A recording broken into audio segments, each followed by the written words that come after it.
Hi, I'm Lynnea. And I'm Dan. And this is Dusted or Busted.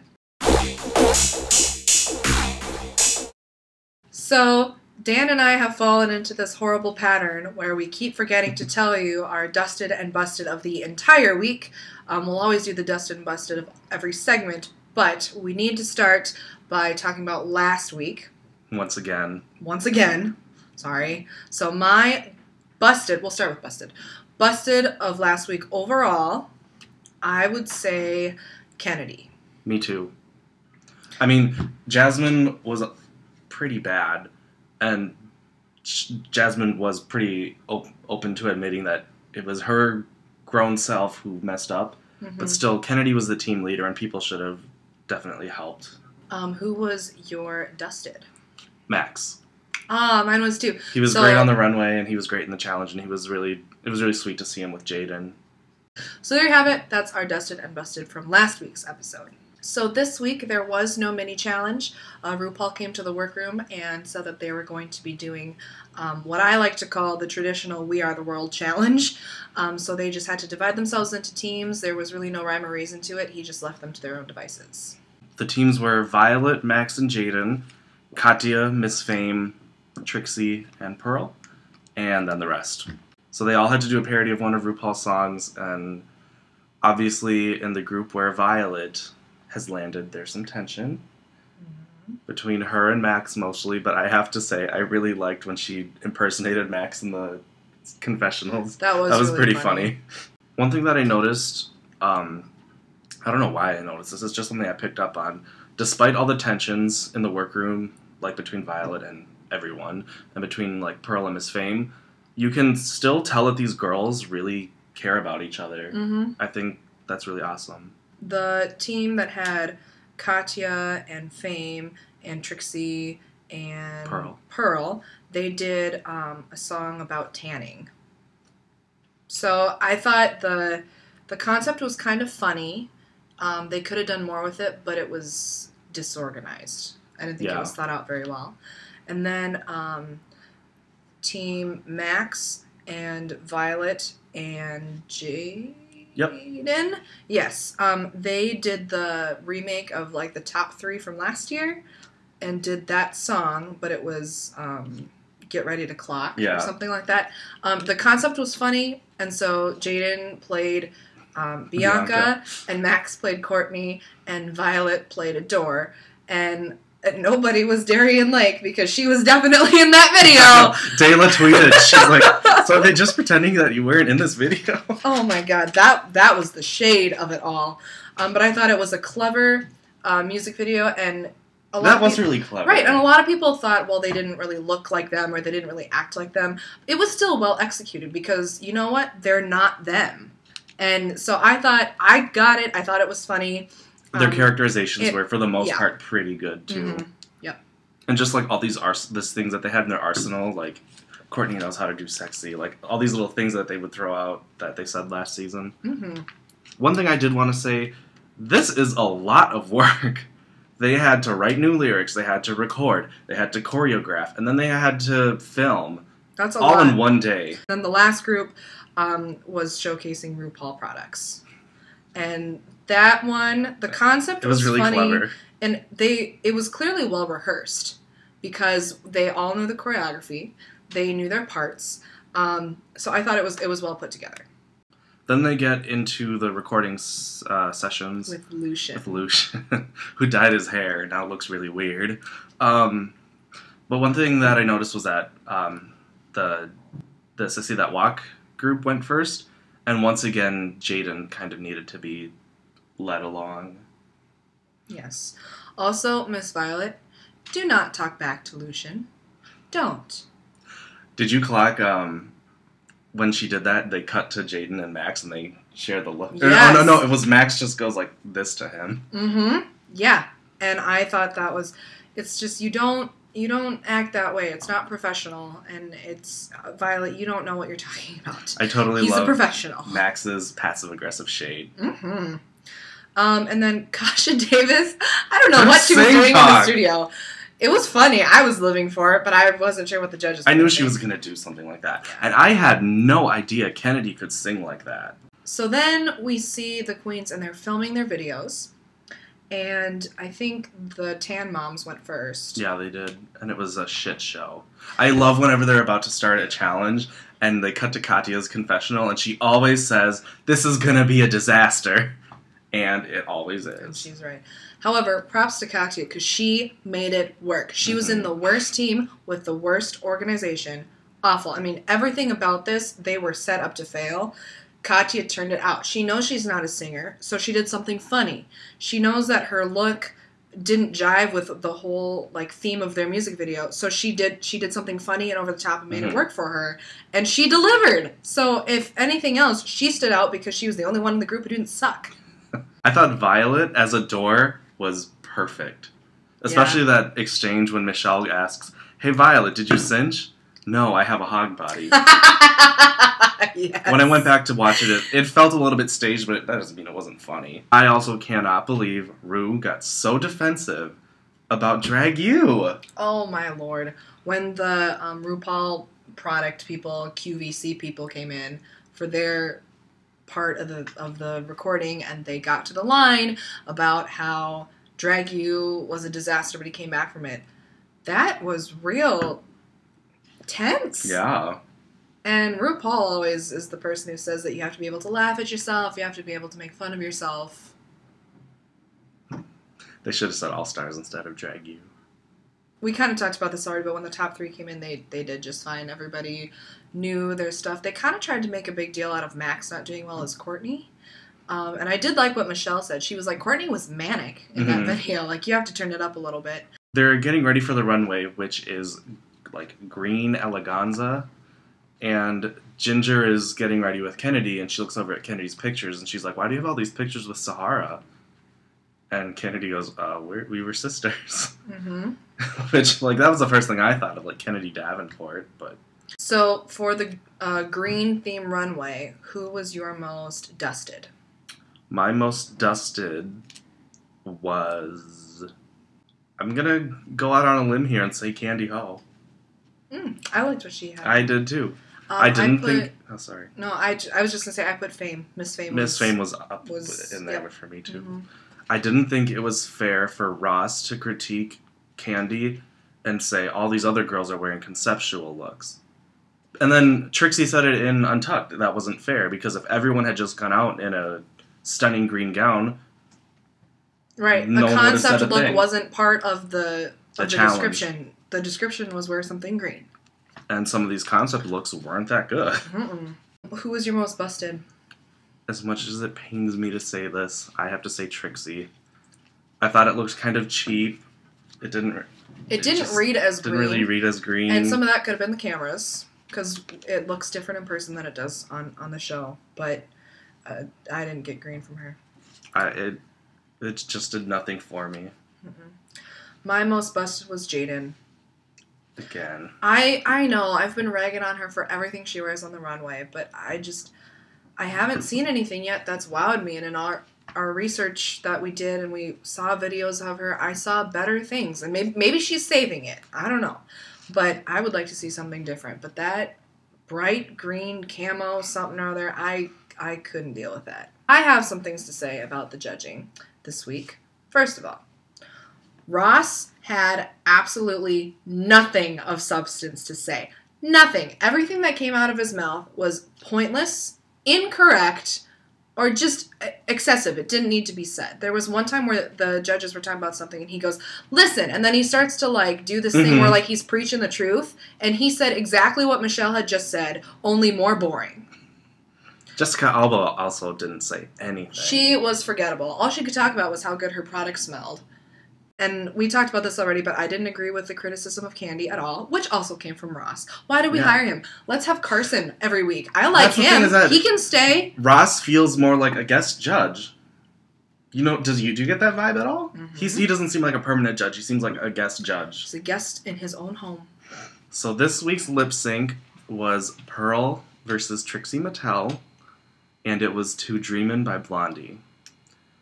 Now, I think it's a popular opinion that Trixie outperformed Pearl in this lip sync. Yes. And since Pearl did worse than Trixie overall this week, and she lost a lip sync, why didn't she sashay away? I have no clue. This just made no sense. I thought Kasha Davis put it right. She was serving comedy. She was showing us dance moves. Mm-hmm. I didn't really get that from Pearl. But then... when I heard Pearl, Shantae, you stay, I was gobsmacked. Couldn't believe it. And even in the deliberations, everything that they were talking about, it was completely leaning in favor of Trixie. Mm-hmm. I have no idea how I will say this. At the end of Untucked, when they show them lip-syncing, but it's like slow motion, it did look, thinking of the song, it looked like Pearl was maybe serving it a little bit more. Maybe it's just because of the different format. But I still think Trixie, overall, should have stayed. Sorry about it. On to Untucked. So the 5 safe girls got to go back. Kennedy won the challenge, and then Jaden and Katya were in the top 3, so they got to go back. And Fame and Ginger also got to go back. And then RuPaul this week actually kept the bottom 6 girls on stage. So that's the first time she's done that. I just want to say that I'm starting to warm up to Miss Fame a little bit after this episode. You can still see her face tape, but I'm still warming up to her. There's that. They talked about Pearl for a long time, and I think Miss Fame had some of the most articulate things to say about her, because a lot of people were in consensus. It seems like she's not trying. It seems like she doesn't care. Her looks are messy. She doesn't perform well. All of these things. But Miss Fame had a way of talking about it that wasn't necessarily attacking her, but definitely hit the nail on the head as to why she's not doing well. They were talking about her pads and her painting, because Pearl doesn't pad. And Kennedy said, Pearl looked like a goddamn piece of paper. Yes. And that just seemed... it was funny, but it didn't really accomplish anything. But then Miss Fame was talking about her paint. And, she's got that severe paint and everything. And Miss Fame... Miss Fame put it eloquently. She said, her face is fiercer than her personality.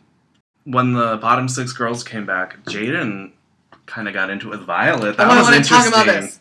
So Violet is sitting there and doing her thing and talking about how, they have nothing but wonderful things to say about me. And Jaden says something about it and talks about how you come across as this really arrogant person and just not a nice person. And my favorite part was when this is all done, Violet's going off and she's angry and Jaden said her piece and Max leans over to Jaden and she just goes... Once again, the passive-aggressive shade. And that was the most, how do I want to say this? Very elegant and refined and classy way of just saying... You got this, girl. You're right. Then they were talking about, the green concepts, and even Kennedy said, green is a hard color to wear. One person on Reddit was talking, because Max was getting red for not wearing enough green. One person on Reddit said, if Max says she's from Oz, why didn't she do an Emerald City thing? Untucked went off the set, and they went outside, and Pearl went outside. It made me want a cigarette. Well, and I thought it was really sweet how, Fame went out there, and then, I think, the rest of Arian Airlines came out. Well, and then Ginger said, where's everybody going? No, Kennedy. And then... it doesn't matter. But then Kennedy was the one who was like, well, they're just going wherever Pearl is. And I was like, you know what, Kennedy, back off. She needed her space, and she has friends in this competition too, and they're just checking up on her. I felt like Kennedy was being really aggressive towards Pearl the whole time, and just aggressive in general. I think she's still wounded from last week when she ended up in the bottom. But I was just like, come on, back off. Just let her be, leave her alone, let it go. When they were out smoking, Ginger, cut her eyes to the camera real quick. Did you clock that? She was getting in her camera time. I loved Katya and how she dealt with that whole situation. She was really reassuring. And it's always nice to hear that from someone who's been through it already. I thought it was interesting that Pearl was basically like, yeah, Trixie deserves this more than me. Yeah. And stupid. If she really thought that, she then should've. walk out. Yep. walk out. If you care about her as much as you say you do, and you completely believe that she should stay instead of you, don't put her through going through a lip sync. Just walk. Maybe deep down she really felt like she had a shot, and I understand the whole you don't want to just like roll over and go away, because there are a lot of people who would kill to have that spot. So it's kind of a fine line between like, I want you to fight for it because I want you to want it, but if you're not going to want it, don't put everybody else through that. Just get out. That's sort of the flip side of what I said earlier about they all are friends and they really care about each other. Mm-hmm. But at the same time, if you're so altruistic and selfless, you're going to have, like last week when Jasmine said, I don't want to lip sync, but then she ended up lip syncing anyway when she went home. I think the hardest part for me to watch about this whole thing, I mean, I'm completely heartbroken that Trixie had to leave, but when she was cleaning out her stuff and she found those notes. Oh. I love Max. That was a great moment. When Max just said, I hate all these girls and I hate the judges, but I'm going to win. P.S. I'll win for you. And Trixie goes, aw. He won't win. He won't win. But that was a really sweet moment and a nice little thing that they can take with them from the show. So I did like that part in the Untucked segment this week. My quote of the week comes from Courtney Act on Twitter, who said, and I quote, "Trying to find that you've made the wrong decision gif for tonight's episode of RuPaul's Drag Race." Props to you, Courtney. That was funny. Because this season, they have not kept a single thing secret. They are horrible at covering up their tracks. There are spoilers 3 days in advance of every episode. So I think pretty much everybody knew, unless you were living under a rock or actively trying to avoid any spoilers. Everybody knew Trixie was going home. Everybody. Way in advance. So Courtney tweeted that Monday, like that morning. My quote of the week is sort of like a series of things that led up to one amazing quote. So the bottom 6 girls are coming back, and whenever Mrs. Kasha Davis comes into the back, she has that like accent, that voice, that housewife accent, where she just goes, cocktails. So she comes back, she goes, cocktails, and then someone says, I want that as my ringtone, and then they cut to Kasha Davis holding up her cocktail. There's always time for a cocktail. So that's my quote of the week, and I will cheers to you, Mrs. Kasha Davis. So we're not going to forget. We will not be negligent about this week. Who was your most dusted of the week? You are going to hate me. Jaden Dior Fierce. I can't with her and her runway looks. I was so proud of her in the challenge. Her characterization of Bianca was really good, especially with the look and the paint. I know. Her runway wasn't one of the worst. So I think my most dusted of the week is Jaden. My most dusted is Katya, because she took a horrible situation and not only just made it through it, but her performance I thought was really memorable. It was funny, and she took it to the nth degree, and then I thought that her look on the runway was really nice. It reminded me of Ivy Winter's green dress that she wears with that same kind of hairstyle. So props to you, Katya. Love you. Love what you do. And my most busted of the week. My most busted of the week is Pearl. Yes. Yeah, mine too. There's no reason for We don't need to talk about that. Next. Before we talk about predictions, if you've watched our videos last season or earlier this season, I have this little mathematical formula to quantify how the queens are doing. So based on this formula, 4 episodes into RuPaul's Drag Race Season 7, the top 3 queens are Ginger, Max, and Violet. So take that as you will. Predictions. Next week is an awards show, and they have to present at the awards show. And I didn't watch the next, the first 6 or 7 minutes or whatever, but I did make a list just based on what I know about the queens so far, who I think will do well and who won't. I think that if she can pull it together, Katya will do well, because she's funny. I think Max is very poised. No problems there. And I think Mrs. Kasha Davis, this will be one of her chances to shine, because she's very theatrical. She's very Broadway. Mm-hmm. RuPaul comes in, and, whenever they stage for when RuPaul comes into the workroom, they're always lined up. RuPaul says the order you're lined up in is your pairs. So the first 2 are a pair, and the second 2 are a pair, and the next 2 are a pair. Nice. And RuPaul has them make memorable red carpet looks out of paper. So Ginger and Candy, I don't know, it doesn't matter. One group has Lil' Kim with the titty hanging out. One group has Bjork's swan dress. One group has Lady Gaga's meat dress. One group has J-Lo's like low cut dress. Oh yeah. And then I can't remember what the last group has, but it doesn't matter because they all have to make these outfits out of paper. And it's really funny because like one person has to model it on the runway, but they both like work on it. So Katya comes down in the swan dress, and Mrs. Kasha Davis has put on this old matronly like mink stole and this short blonde wig. And she goes, "Who are you wearing? Who are you wearing?" And she's channeling Joan Rivers. When they do the awards show, they have to present in pairs. And the pairs that they are in for the mini challenge is the pairs that they're going to have to do the awards show. I remember what the last one was. It was Cher's Oscar look. Oh, right. With the big headpiece. Yeah. And because Kasha and Katya won the mini challenge, they are the hosts of the show. And then the other girls, the other pairs, have to present an award. I want to know if they're going to be lip-syncing in their pairs. Because that changes my predictions. Pearl is in Max's pair. And Max can really like bring out the best in people. That's true. Kennedy and Jaden are together, and that's what you see in the trailer, I think, when they're at the mic together and they do like the tongue pop. Mm-hmm. They're so going to be the Tina Fey and Amy Poehler. They're going to do pretty well. I think Mrs. Kasha Davis might struggle a little bit just because she's going to be so in her Mrs. Kasha Davis head. Yeah, I could see that. I'm kind of hoping for a Violet Fame lip sync because they're a pair. Because then I don't know who could go home. I don't know who could go home. Probably Miss Fame, but unfortunately, of the two, I would take Miss Fame. That wraps up our review of Season 7, Episode 4 of RuPaul's Drag Race. Thanks for watching. Remember to like, comment, share, and subscribe. And we will see you next week. Bye. Bye.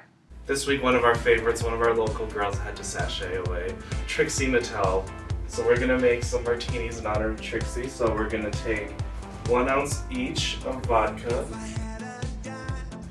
And now to use there's just a little bit of this banana liqueur, so we're just going to put all of it in there. And now we have the Sobe strawberry banana thing. We're just going to toss some of that in there too.